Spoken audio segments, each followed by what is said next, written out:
नमस्कार, मैं पूजा। आज का जो हमारा अभ्यास है वो महिलाओं के लिए है। आज हम महिलाओं की प्रजनन क्षमता को बढ़ाने के लिए योगाभ्यास करेंगे। अंग्रेजी में इसको फर्टिलिटी भी कहा जाता है। यदि किसी महिला को फर्टिलिटी की समस्या है तो उसको यह जानकारी होना बहुत ज़रूरी है। महिलाओं के कंसीव करने के लिए 3 ऑर्गन्स का स्वस्थ होना बहुत ज़रूरी है। पहला ऑर्गन्स है गर्भनली यानी कि फेलोपियन ट्यूब, दूसरा है अंडाशय यानी कि ओवरी और तीसरा है यूट्रस यानी कि गर्भाशय। इन तीनों अंगों में से यदि एक अंग भी प्रभावित होता है तो फर्टिलिटी की समस्या आ सकती है। ओवरी से एग फेलोपियन ट्यूब में फर्टिलाइज होते हैं और यूट्रस में पहुंचकर बेबी का विकास होता है।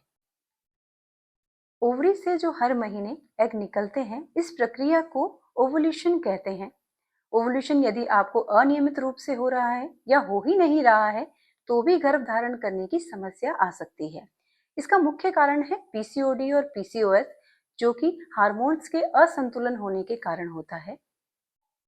अब हम बात करते हैं गर्भनली यानी कि फेलोपियन ट्यूब की। इसमें जो मोस्टली दिक्कत आती है वो ब्लॉकेज की आती है। आप डॉक्टर की सलाह से HSG टेस्ट करवाकर इसका पता कर सकते हैं। अब हम बात करते हैं यूट्रस की यानी कि गर्भाशय की। यूट्रस के अंदर जो लेयर होती है उसी में बेबी का विकास होता है, तो यूट्रस का स्वस्थ होना भी बहुत आवश्यक है।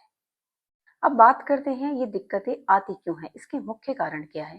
पहला कारण है अनुवांशिकता। ये आपको आपके पेरेंट्स से, दादा परदादाओं से विरासत में मिली है। दूसरा कारण है आपका लाइफस्टाइल, रहन सहन, खान पान। हम जीवन में कुछ चीज़ों को छोड़ देते हैं और कुछ चीज़ों को जोड़ लेते हैं। छोड़ते हैं जैसे पौष्टिक आहार, विटामिन जो आपके शरीर के लिए बहुत ज़रूरी है, और जीवन में जो जोड़ते हैं जैसे धूम्रपान, अल्कोहल। यदि आप इन चीज़ों का सेवन करेंगे तो आपको गर्भ धारण करने में समस्या आ सकती है। तीसरा कारण है बढ़ता हुआ वजन। चौथा कारण है बढ़ती हुई उम्र।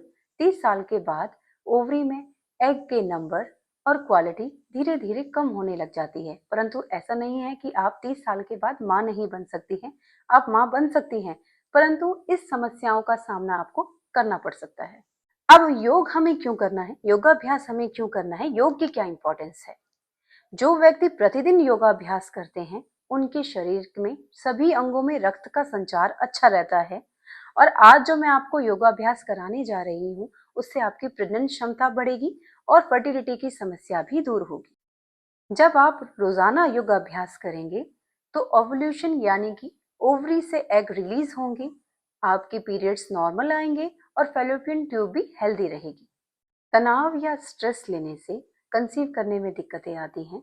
योगाभ्यास, प्राणायाम, मेडिटेशन करेंगे तो आपका मन शांत रहेगा और आपको कंसीव करने में भी आसानी होगी।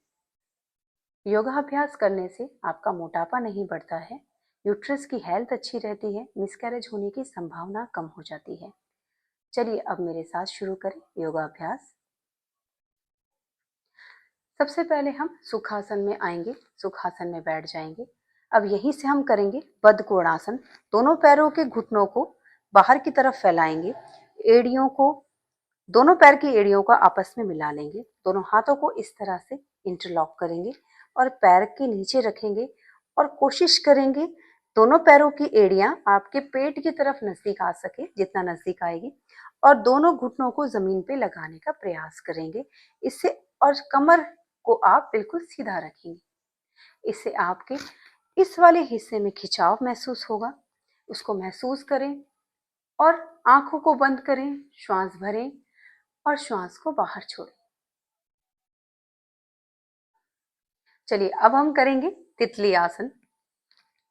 दोनों हाथों को लॉक करते हुए सेम, दोनों घुटनों को धीरे धीरे ऊपर उठाएं, फिर धीरे धीरे वापस लाएं। आपने इस तरह से नहीं करना है फास्ट, आपने पूरा खिंचाव महसूस करना है, इसलिए पूरा धीरे धीरे आप अपने पैरों को ऊपर लाएं, फिर धीरे धीरे जमीन पर, फर्श पर लगाने की कोशिश करें, फिर ऊपर लेके आएं। धीरे धीरे इसको जमीन पे लाने की कोशिश करते रहें।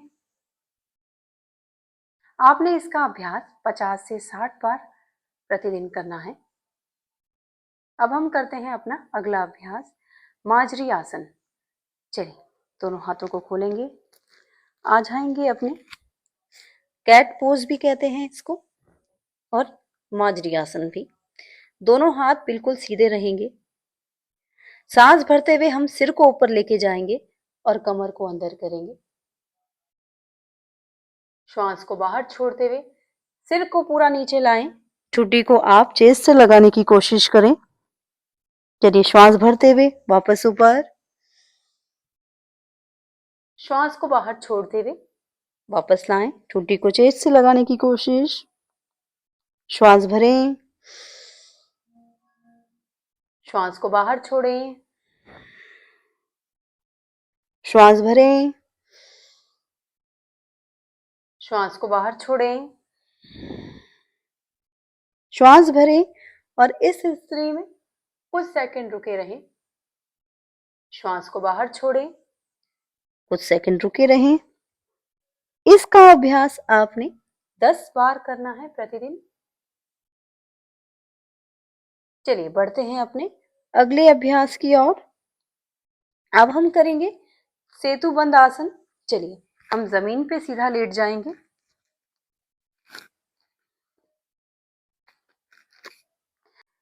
चलिए, अपने दोनों पैरों को फोल्ड करेंगे और धीरे धीरे पेट वाले हिस्से को ऊपर उठाएंगे। हथेलियां जमीन पे लगी हुई रहेगी। श्वास भरते हुए आप पेट वाले हिस्से को ऊपर उठाएं। कुछ सेकंड इस पोस्चर पे होल्ड रखें। आप 10 सेकंड तक भी काउंट कर सकते हैं और धीरे धीरे श्वास छोड़ते हुए आप वापस जमीन पर आए। फिर से इसका अभ्यास करें। श्वास भरें, जितना संभव हो उतना ऊपर उठाएं। श्वास को छोड़ते हुए वापस लाएं। श्वास भरें, श्वास को वापस छोड़ें और नीचे आए। आपने कम से कम इसकी 10 आवृत्ति करनी है। चलिए, बढ़ेंगे अब अपने अगले अभ्यास की ओर। चलिए, अब करेंगे हम अपना अगला अभ्यास धनुरासन। इसके लिए हमें उल्टा लेट जाना है पेट के बल। चलिए, अब हम उल्टे लेट जाएंगे। दोनों पैरों को सीधा करेंगे, अपने पैरों को पीछे से ऊपर उठाएंगे और एंकल को पकड़ने की कोशिश करेंगे। सांस को भरते हुए धीरे धीरे आप ऊपर उठाएं आगे चेस्ट को और इस पोस्चर में होल्ड रखें।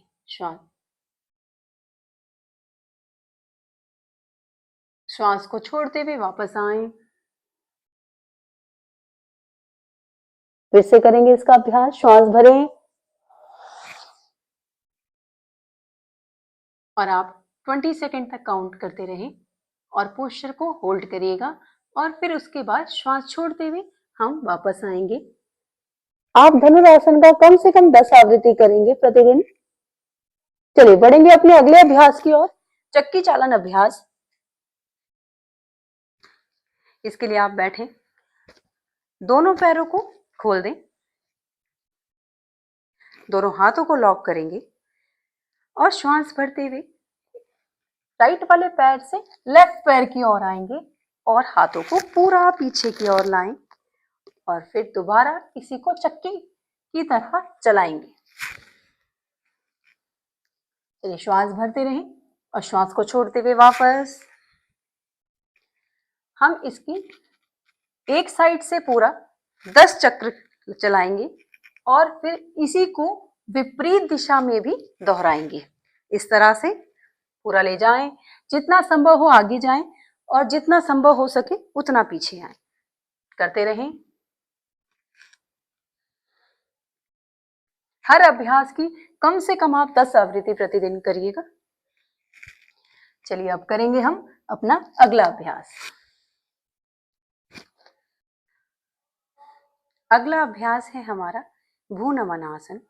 कोशिश करें आप आपके जितने पैर ओपन हो सकते हैं उतने फैलाएं। उसके बाद आप धीरे धीरे श्वास लें और श्वास को बाहर छोड़ते हुए आप धीरे धीरे पहले नीचे जाएं। पूरा सामने जितना जा सकते हैं जाने की कोशिश करें और उसके बाद आप अपने अंगूठों को पकड़ लें और कुछ सेकंड यहाँ बने रहें। यदि आपसे इतना नहीं हो पाता है, आपके पैरों में आपको यहाँ की तरफ खिंचाव महसूस हो रहा है, तो आप अपने पैरों को थोड़ा फोल्ड कर लें और फिर सामने जाने की कोशिश करें और जहां तक आपसे जाया जाता है आप वहीं तक जाएं और होल्ड रखें पोस्चर को। आप काउंट करिएगा 10 सेकंड तक। 10 सेकंड के बाद आप वापस आए और फिर से इसको दोबारा करने का प्रयास करें। फिर से श्वास भरें और श्वास को बाहर छोड़ते हुए आप सामने जाएं और कुछ सेकंड के बाद वापस आए। इस तरह से आपने 10 आवृत्ति करनी है।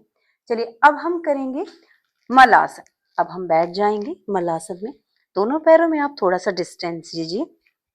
दोनों हाथों को नमस्कार की मुद्रा में हम इस तरह से बैठेंगे और कुछ सेकंड तक होल्ड रखेंगे पोस्चर को।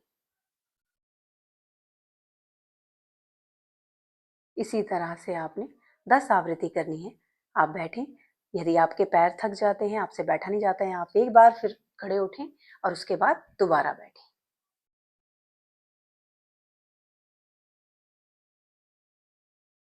चलिए अब करते हैं अपना अगला अभ्यास, हनुमान दंडासन। आपने पर्वत आसन में आना है। इस तरह से दोनों पैर पीछे से मिले हुए, एड़ी जमीन पे लगी हुई हो, दोनों हाथ आगे। अब अपने एक पैर को आप आगे लेके आ जाएं हाथ के पास। हनुमान दंड को हम जंप के साथ भी चेंज करते हैं, परंतु आप आराम से एक पैर को बदलते हुए दूसरा पैर चेंज करेंगे। पहले आप धीरे धीरे नीचे आए और अपने आप को आगे की तरफ बढ़ाते हुए कुछ सेकंड रुके और अपने आगे वाले पैर को फिर वापस ले जाएं और पैर चेंज करते हुए दूसरे पैर को आगे रखें। फिर दोबारा नीचे जाएं और श्वास भरते हुए कमर को पूरा ऊपर की तरफ और ऊपर देखें छत की साइड। चलिए श्वास छोड़ते हुए वापस आएंगे।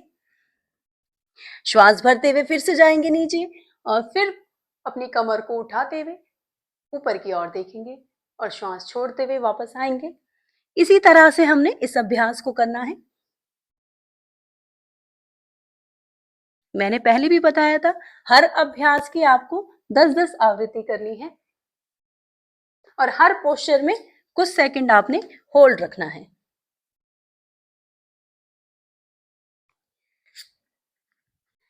जितने भी मैंने अभ्यास बताए हैं, यदि आप इसको प्रतिदिन अपने योगाभ्यास में शामिल करेंगे तो आप इसका लाभ उठा सकेंगे। परंतु यदि आप 1 या 2 दिन ही इसका अभ्यास करते हैं तो शायद आपको इसका लाभ ना मिल सके। नमस्कार।